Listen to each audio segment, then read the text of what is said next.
I feel like I've been sharing a lot of, Kamala's train wreck clips, moments, and their attempts to undermine and election interference. And it's been so hard to sit through those, but very important to share.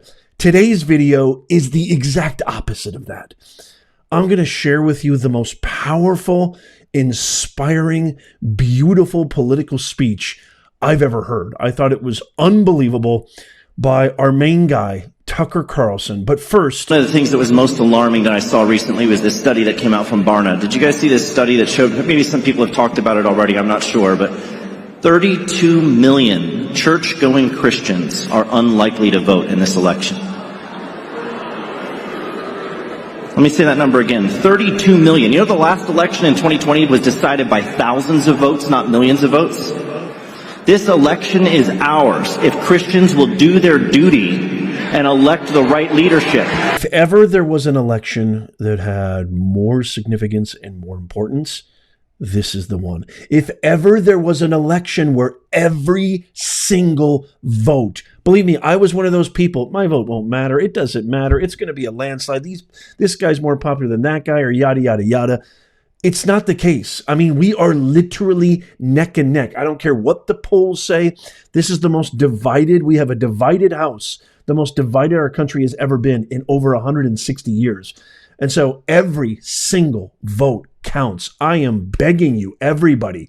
We are literally 12 days away from the biggest night of our lives. We can actually get our country back. You heard what he said. Only a couple thousand votes have decided 2020. We've got to come out in droves.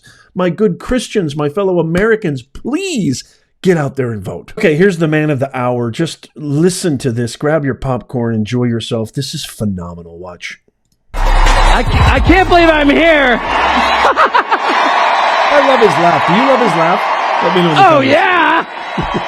I have never in my life spoken at a political rally. I've covered a million of them for over 30 years, and I've never spoken at one, never thought I would. And I'm so thrilled. I'm honored to be here. I really am. And I am. It's totally without shame and entirely with gratitude I'm standing here. And I can't believe I just spoke after Bobby Kennedy. That's so cool. So here we are at an enormous Donald Trump rally less than 2 weeks before the presidential election. I'm following Bobby Kennedy Jr.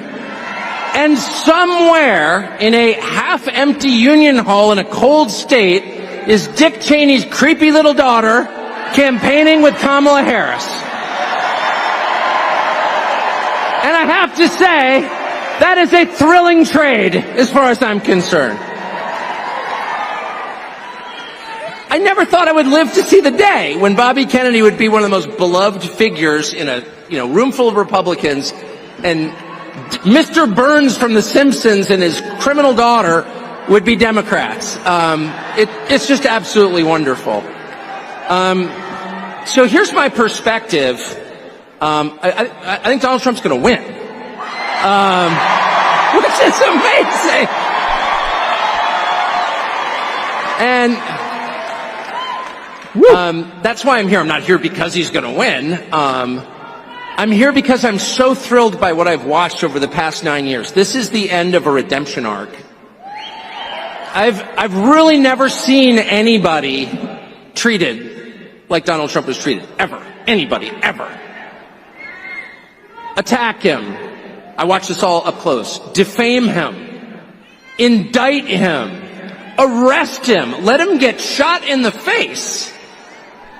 And he's going to win anyway. Oh! Love it. Woo! So good. It is a triumph. It's a triumph. The phrase triumph of the human spirit has been turned into a cliche by the people who write movie posters, but it doesn't make it any less real. Donald Trump's victory will be a triumph of the human spirit. It will be a triumph of Americans over the machine that seeks to oppress them. It'll be a middle finger wagging in the face of the worst people in the English-speaking world who are leaders.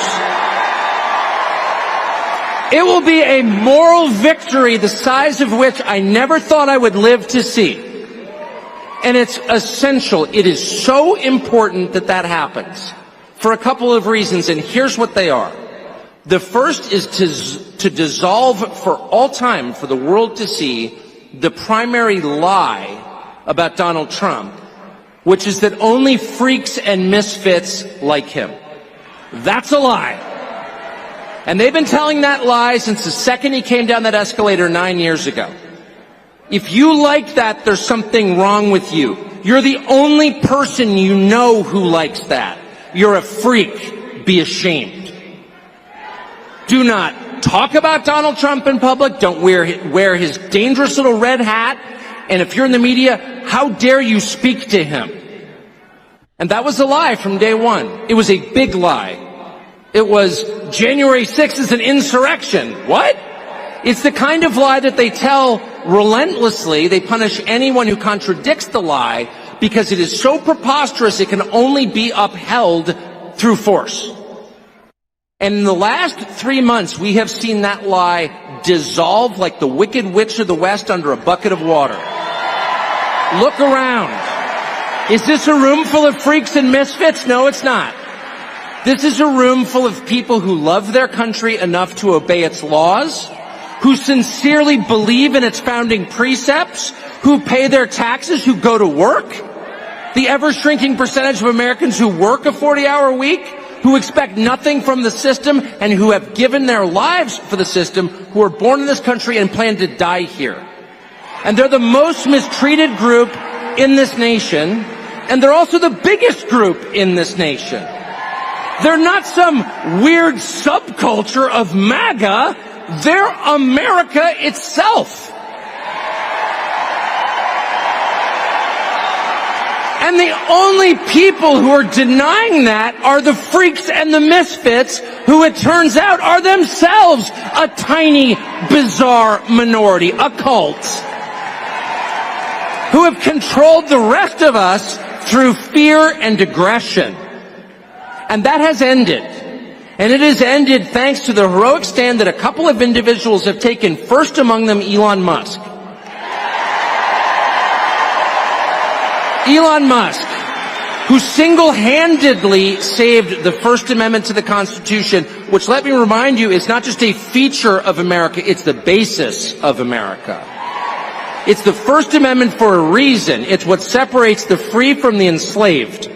Slaves are not allowed to say what they think. Free men have God-given right to do so and will. And this is the only country on earth in which that is guaranteed. And without Elon Musk, it wouldn't be, because he stands alone as the owner of a media platform that is still open. There's only one, and it's X. It's foreign-born Elon Musk. And then for him to come out, and by the way, just for the record, I've taken not $1 from Elon Musk, okay? It's not a paid advertisement, it's just an observation. And this is heartfelt gratitude. And when you see the richest man on planet Earth stand up there in a t-shirt and start jumping around on stage, he's also one of the biggest federal contractors. People say, oh, he's got FU money. No, it's just the opposite. There is no such thing as FU money. The more money you have, the more vested you are. There's only FU poverty, actually, is the truth. And Elon Musk has more to lose than any living American by taking the position that he did, and he did it anyway. And so what's the message? If the person who's created the most, not just piles of cash, he's not Larry Fink, he's not worshiping money like our finance class, he's building things. And if that guy is for Donald Trump, and not only not ashamed of it, he's jumping around in a t-shirt, I can see his belly button, he's so excited, then maybe I'm not alone. Maybe I'm not the freak.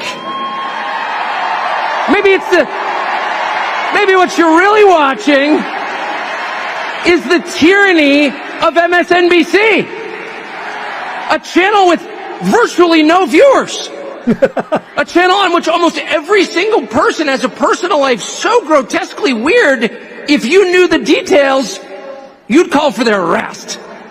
That's just true. And those people, the unhappiest people in this nation, are defining the terms of the conversation? I don't think so. How'd they get away with that? The same way they got away with calling January 6th an insurrection for 3 years, by repeating it and by attacking anyone who disagreed. But it's an illusion. It's the Wizard of Oz. And once you pull back the curtain, the only thing back there is Joe Scarborough. You're like, wait a second. Why am I taking orders from this guy? He's a freak. I'm a normal person. And that realization has settled on this country, on the whole country. And you feel it. People are not afraid anymore at all. I've got a bunch of kids. I texted them, I'm going to go speak at a Trump rally. My kids, you go. I said, do you have a lot of friends who are voting for Carmela or whatever her name is? No, of course not. That's embarrassing. It has flipped. The story the country tells itself about reality has flipped.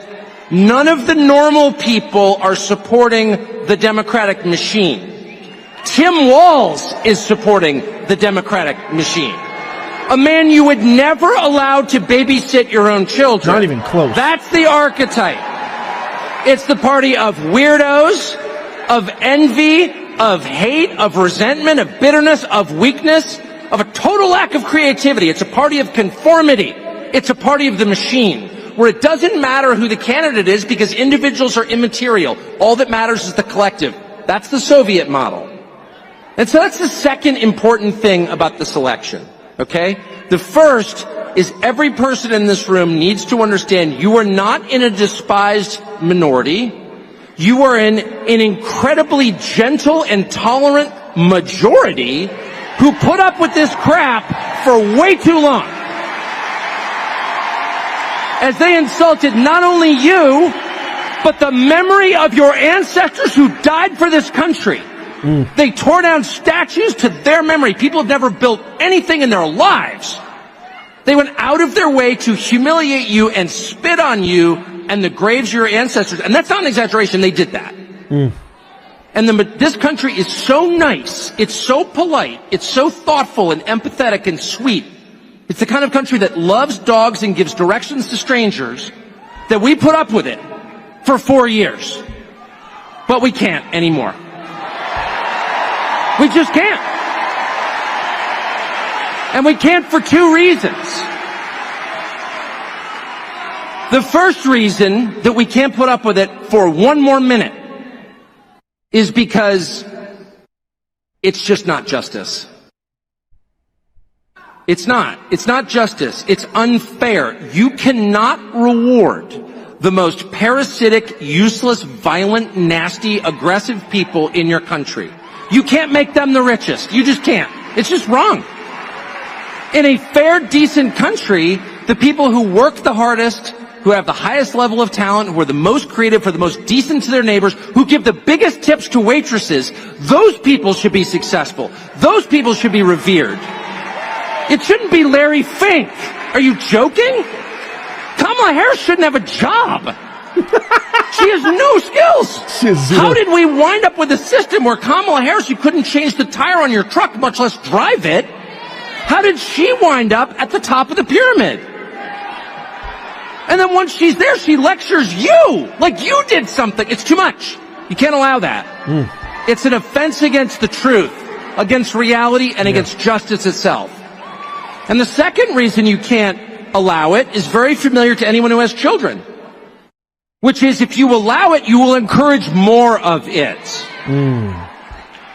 If you allow people to get away with things that are completely over the top and outrageous, if you allow your 2-year-old to smear the contents of his diapers on the wall of your living room, and you do nothing about it, if you allow your 14-year-old to light a joint at the breakfast table, if you allow your hormone-addled 15-year-old daughter to like slam the door of her bedroom and give you the finger, you're going to get more of it. And those kids are going to wind up in rehab. It's not good for you, and it's not good for them. No. Enough is enough. We cannot stand for this another second. I don't think anybody could have characterized it, could have articulated it any better. I can't wait to read your comments on this. Let me know what you think in the comments down below. We have to get this thing. We are so close, y'all. We cannot. Remember the words of the Mamba, Kobe Bryant. Job not finished. Don't spike the football. He is giving a very, very inspiring speech, the triumph of the human spirit. 100% I'm on board with every penny of that. But we still have a lot of work to do. We still have everybody. We got to galvanize everybody, your neighbors, your dog, your sister, your uncle, your grandfather, everybody, your friend down the street, your friend that you don't even talk to down the street. We got to get everybody rolling down to that ballot box, to that voting booth. It is make or break. I can't wait to read your comments. Check out these videos coming up on the screen right here. Subscribe by tapping my face right there. It's free. It doesn't cost you a thing. And then in the pinned comments, show notes, and description, you can sign up for our free newsletter. It's free. Just give it your best email and you're in. And as always, may God bless you and may God bless America. I'll see you soon.